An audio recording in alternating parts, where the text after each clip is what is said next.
My mother pressed the spare key to my house into my sister's palm and said, very calmly, "She needs this place more than you do."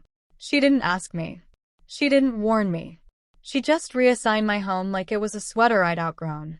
I didn't scream. I didn't snatch the key back. I did what I always do when something starts to go wrong. I ran the numbers. Then I waited. I waited while they hired movers. I waited while they dragged every mismatched piece of furniture into my glass and concrete sanctuary. I waited until my sister called her landlord to say she was all moved out. And then I took the one step no one expected. I sold the house out from under them. When the new owners showed up, they didn't come with a casserole. They came with security. My family thought they'd scored a free luxury home. What they got instead was 10 minutes to get their things off someone else's property before the sheriff put them in handcuffs. Tell me in the comments where you're listening from and what time it is for you. I'm very curious who's here while I tell you how I turned my own house into the most expensive lesson my family has ever learned. The house in Scottsdale was built for silence. It sat low against the desert, a long rectangle of steel, glass, and pale concrete on 2 acres of scrub and rock. I paid for it in cash. No mortgage. No cosigners. No one's name on the deed but mine. Inside, the world stayed at 68 degrees. The soundproofing was so good that even when monsoon storms rolled in, the thunder felt like something happening in a movie, not right overhead. Nothing moved unless I moved it.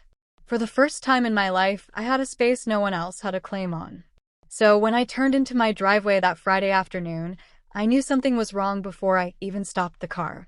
The front gate was wide open. A massive moving truck was sprawled across the pavers at a strange angle, one while already crushing the edge of the agave bed I'd just had installed. The ramp was down. Men in work boots were marching up and down it like a conveyor belt. And my front door that I had locked that morning, was propped wide open with one of my dining chairs. The cool, filtered air I paid good money for was pouring straight into the 90-degree desert. I didn't lay on the horn. I didn't jump out and start yelling. I put the car in park, got out, and walked up the drive with the kind of focus you get right before a major deal closes or collapses. Heat slammed into me as soon as I crossed the threshold. So did noise. Boots thudded on polished concrete. Someone was dragging something heavy across the floor and leaving a trail. 3 boys, my nephews, were using the recessed step between the living room and dining room as a wrestling ring, shouting each other's names. Tyler, stop. Austin, watch out. Connor, my turn. In the middle of all of this, like a general in the middle of an invasion, stood my mother. Susan wore one of her serious outfits. Pressed blouse, slacks, hair sprayed into immobility. She had a clipboard in her hand and was telling a mover to be careful with that sofa. It's expensive. The sofa in question was not mine. It was a sagging beige floral thing with fat rolled arms and a pattern that looked like a rash. Mom, I said. I didn't raise my voice. I didn't have to. The sound cut through the chaos like someone had hit mute. She turned. Not guilty. Annoyed. You're early, she said. We're not finished yet. Boys, get your shoes off my daughter's rug. Why, I asked, is there a moving truck in my driveway? My sister's voice floated in from the hallway. Oh, good, you're here, Chloe said, stepping into view with a tape measure in her hand. She stretched it across my floor-to-ceiling windows without even looking at me. These blinds have to go. Too cold. I'm thinking drapes. Something warm. Maybe velvet. I'm going to ask the question again, I said. Why are there movers in my house? We talked about this, my mother said, stepping between us as if she were moderating a panel instead of standing in a crime scene. Your sister needs somewhere safe. That apartment complex was terrible. Break-ins, noisy neighbors. You've heard the stories. She gestured vaguely at my walls. And you have 4 bedrooms, Samantha. 4. You are one person. It's selfish to hang on to this much space when your nephews are all crammed into one room. I did not invite you, I said. I did not give you permission. How did you even get in? My mother reached into her handbag and produced something silver. My spare key. The one I'd given her 3 years earlier, labeled emergency only on a little metal tag. You gave me a key, she said, as if that explained everything. Families help each other when there's an emergency. Your sister is at the end of her rope. That counts. I looked at the key.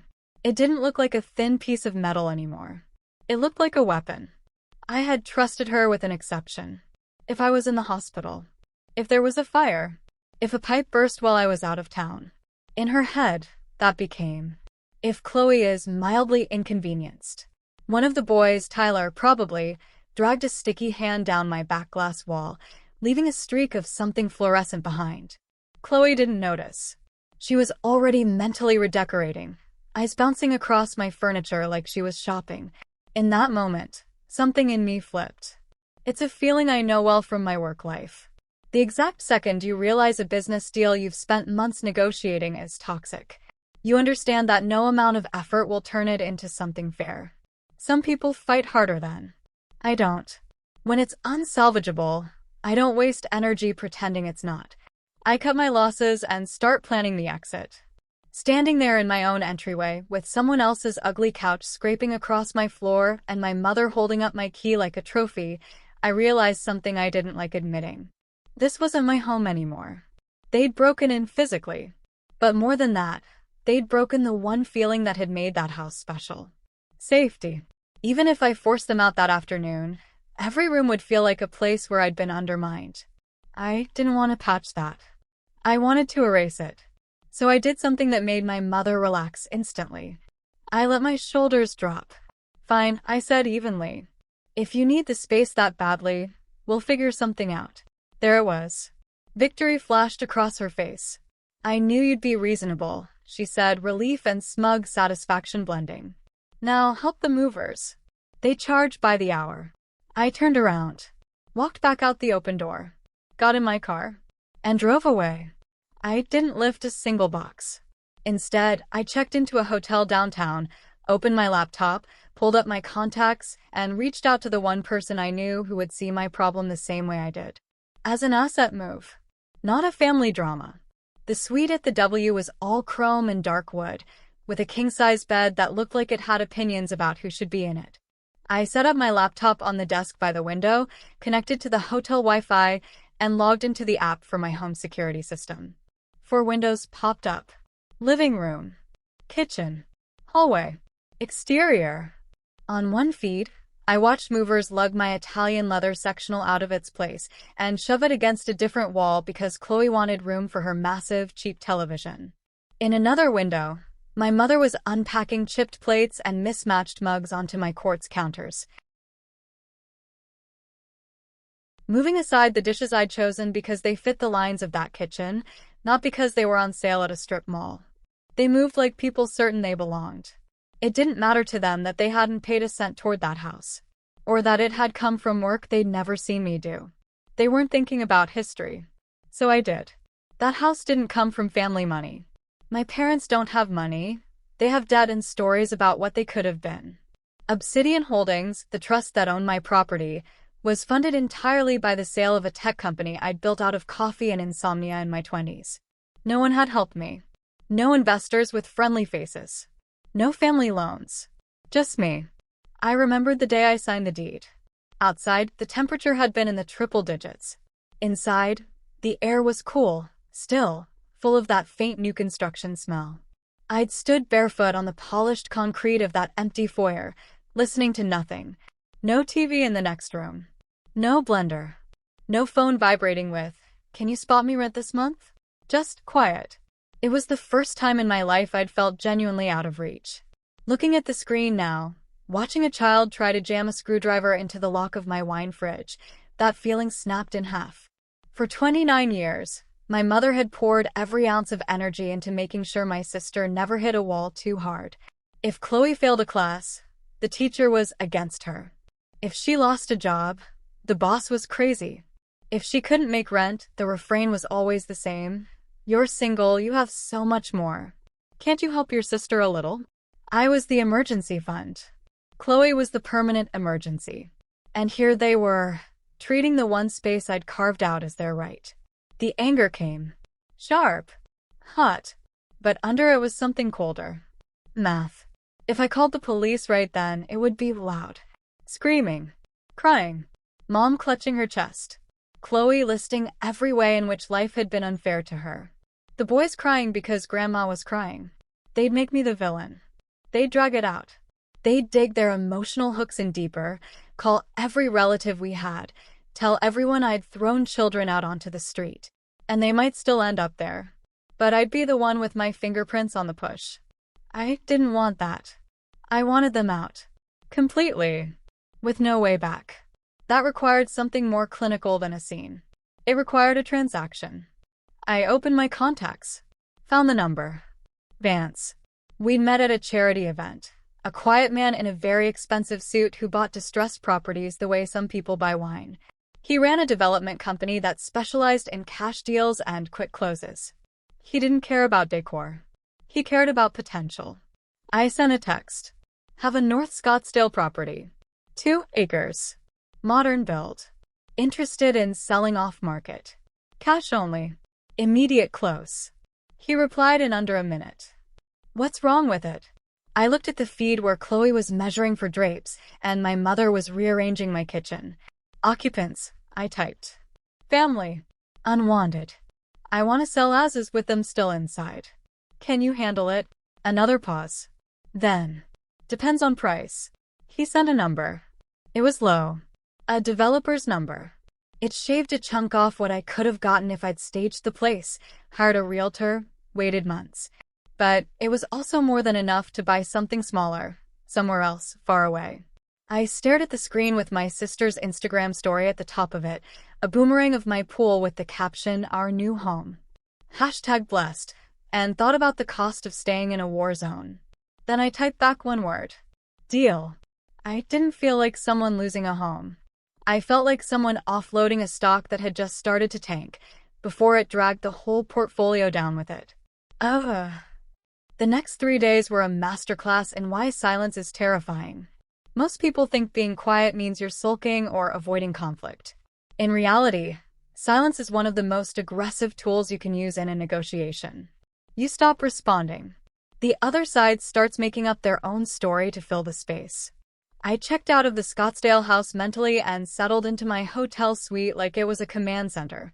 The security app stayed open on my laptop like a 4-panel TV show I couldn't turn off. On Saturday morning, my mother was in my kitchen in a t-shirt and yoga pants, moving my espresso machine off the counter and into the garage because she needed the room for a blender. At 10:02, my phone buzzed. Glad you're taking some time to calm down, her text read. Need the Wi-Fi password. Boys are bored. I looked at it. Didn't answer. Didn't delete. I let it sit there, unread in her mind. My silence would be read as permission. Let them lean on that. By Saturday afternoon, Chloe had spread drop cloths over the living room. She opened a 5-gallon bucket of beige paint that matched the exact color used in every cheaply built subdivision I've ever seen and started rolling it over my white gallery walls. I watched the first strokes go up. It hurt. Not because I love paint. Because of what it represented. She wasn't just moving in. She was erasing me. Covering up everything I had chosen carefully with something that made her feel at home. Some part of me wanted to hit the intercom and bark. Get out. Instead, I thought about the concept that had kept me from bleeding money on failing ventures for years. Sunk cost. The more you pour yourself into something, the harder it is to walk away, even when it's clearly bad. If I pulled the plug right then, they still had options. They could drag their things back into the truck. Beg their old landlord to undo the move. Spin some story about plans changing. They'd lose some money. Some pride. But they'd have a place to go. I didn't want that. I didn't want them to land neatly. I wanted them to learn. So I did the hardest thing you can do when someone is actively wronging you. I did nothing. On Sunday, the play ended exactly the way I needed it to. Chloe, on the camera feed, pacing back and forth with her phone to her ear. Yes, she said. I'm confirming. We're out. You can keep the deposit for cleaning. No, we don't need additional time. I've already turned in the keys. She hung up. 10 minutes later, she posted a photo.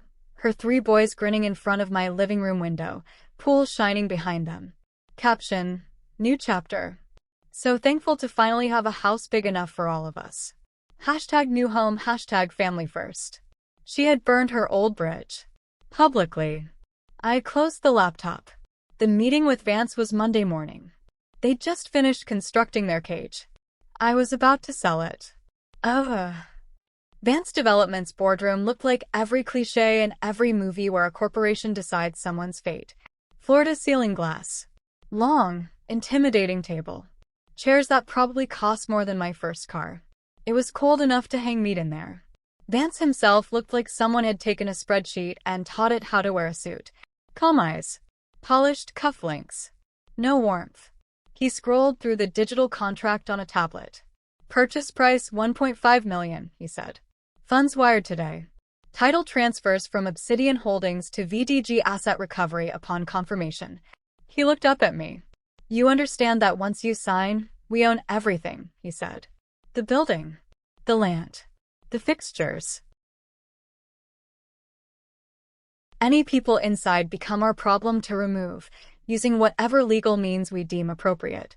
I understand, I said. A lot of people in my life would have called what I was doing a tragedy. Selling the house I'd waited years to buy.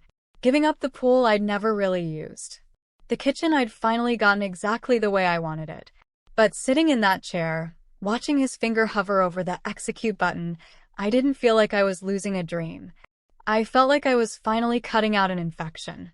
They're there now, I said, sliding a slim plastic card across the table. They've changed some interior locks, but the perimeter is all electronic. That card gives you admin access. Cameras, door codes, everything. He picked up the card. We've already reviewed footage from the past 72 hours, he said. Courtesy of your authorization. The painting, I said before I could stop myself. You saw that. Beige, he said. An improvement for resale, honestly. Neutral walls sell. He pushed the tablet across the table. My name glowed at the bottom of the digital form, waiting for my signature. I thought briefly about holidays that would never happen in that house. About friends I'd always meant to invite over and never did. Then I remembered my mother's voice on the phone 3 days earlier. You'll thank us one day for making you use this place the right way. I signed. The screen blinked. Funds are in motion, he said, standing. You'll see the credit within the hour. My operations team will handle the rest. We shook hands. I walked out into the brutal Arizona sunlight. Checked my banking app on my phone. A new line had appeared, full of commas. I was now someone with 7 figures in liquid cash and no fixed address. And for the first time in months, I could breathe. Most people have only a vague idea of how property law actually works. My mother's understanding was especially creative. She believed that moving furniture into a place made you a de facto tenant. That once she'd plugged in her blender, I'd have to go through a long eviction process to push her out. 30 days notice. Court filings. A judge. Tears. And if I'd still owned the house, she wouldn't have been entirely wrong. As long as it stayed in my name, it was a family matter. The kind cops hate. The kind they roll their eyes at and tell you to work out yourselves. But the moment I signed that deed over, the story changed. Obsidian Holdings disappeared from the top of the title.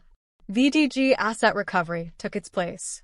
VDG had never given my mother or my sister a key. They hadn't made a single verbal promise. They hadn't said, stay as long as you need. They had exactly zero sentimental attachment to anyone inside that structure.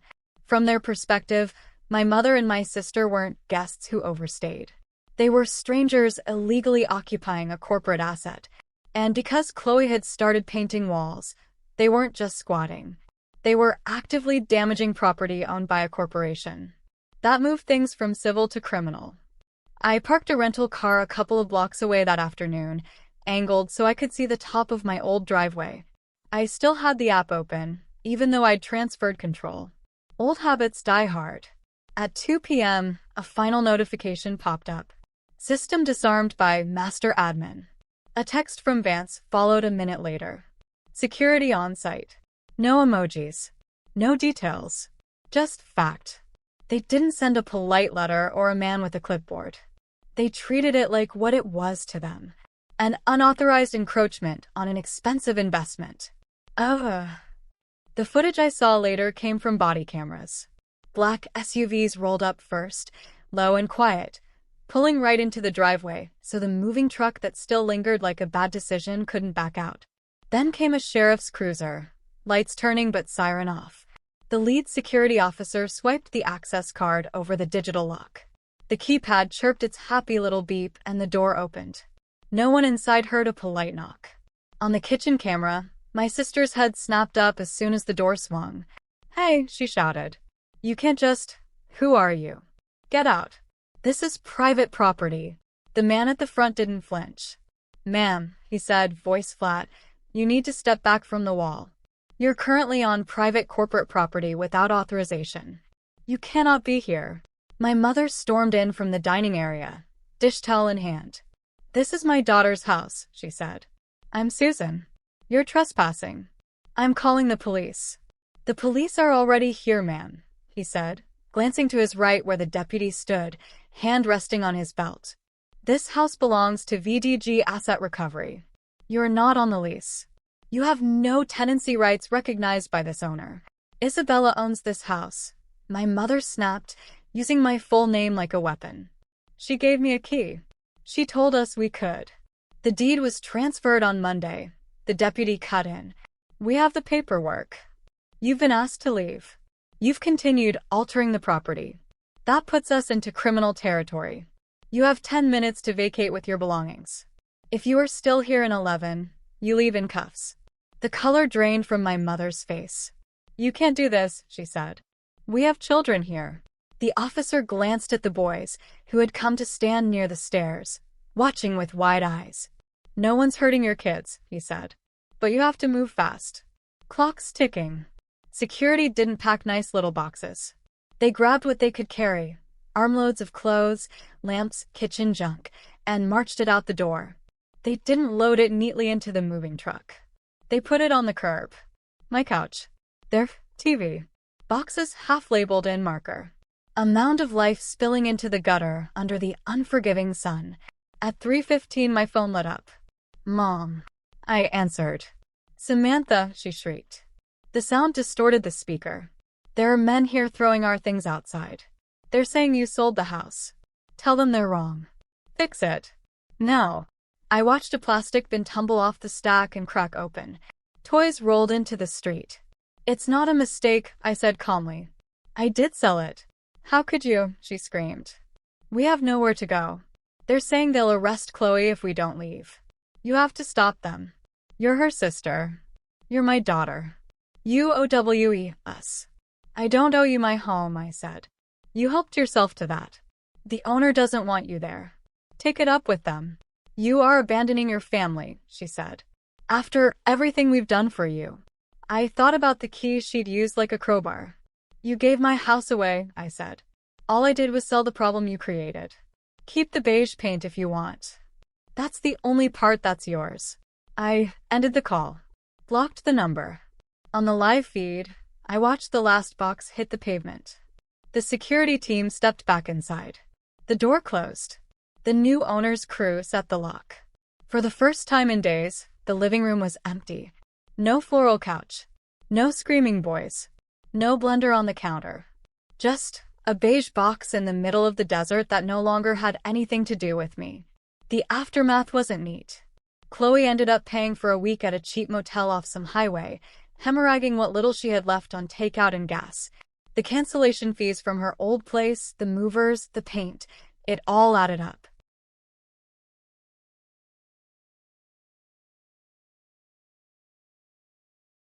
She had put every egg in a basket with my name on it, assuming I'd carry it for her like always. When I sold the basket, the eggs went with it. My mother bounced between friends' couches, leaving voicemails from various numbers that never made it past the block list. In all of those messages, I'm sure I'm still the villain. That's fine.